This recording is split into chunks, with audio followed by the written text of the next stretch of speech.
Joining me now, as they do every Tuesday, two of Australia's greatest intellects from Adelaide, columnist for The Australian, Dr Jennifer Oriel, and from Malali in New South Wales, former Deputy Prime Minister John Anderson. John, I'll start with you if I can. A brilliant piece today by Tony Abbott in the Wall Street Journal, followed in The Australian by Adam Crichton. Abbott talked about the West being indolent and too woke, and that we've got to really have a wake-up call coming out of Ukraine. Adam talked about the climate change obsessions shifting the West's focus from things like, better resourcing up NATO. I am hoping that there is a silver lining coming out of Ukraine, that we will be awake now, not woke, but awake to these events in Europe and particularly Asia, and that we will put intellectual effort but also budgetary resources into making ourselves stronger, not weaker. Peter, I absolutely agree with you on those hopes. But let's, to get to the good news, work our way through the really bad news first.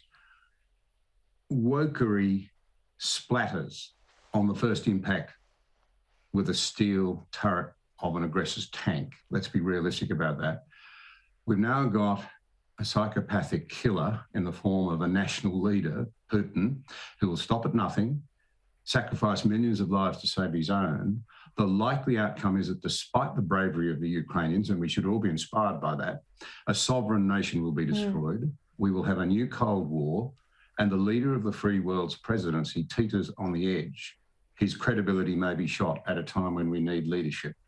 Yes, we have been eating ourselves out from within, both socially and economically. Frank Ferruti from Kent University, spends a lot of time in Australia, wrote a fascinating piece a little while ago in which he pointed to the fact that our kids are subjected to a constant barrage of reinvention of history, telling them that they are the inheritors of a nightmarish culture. You see, when you're destatute, when you want to move Australia Day, it looks like an attack on history, but it's not. It's an attack on our kids' culture, on our culture. And no wonder, increasingly, we don't think we ought to defend our own culture. So that's problem number one, which I think Tony Abbott was absolutely right about.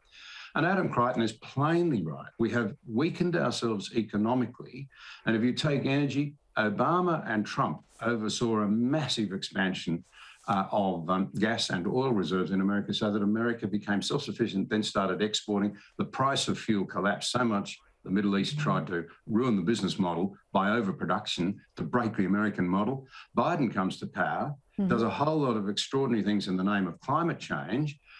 He enriches Putin, puts money in his bank account. What use is sent, at the same time as we're talking about sanctions. This is nuts. And if you're a deep green and you're really converted to the worry about climate change, can I say this? If you empower the authoritarians in this world, if you break the balance, if we go over the edge, do you really think those people are going to care about climate change? Climate change concerns and advances depend on the liberal global order, the rules-based system staying in place. There's something for the Greens to think about.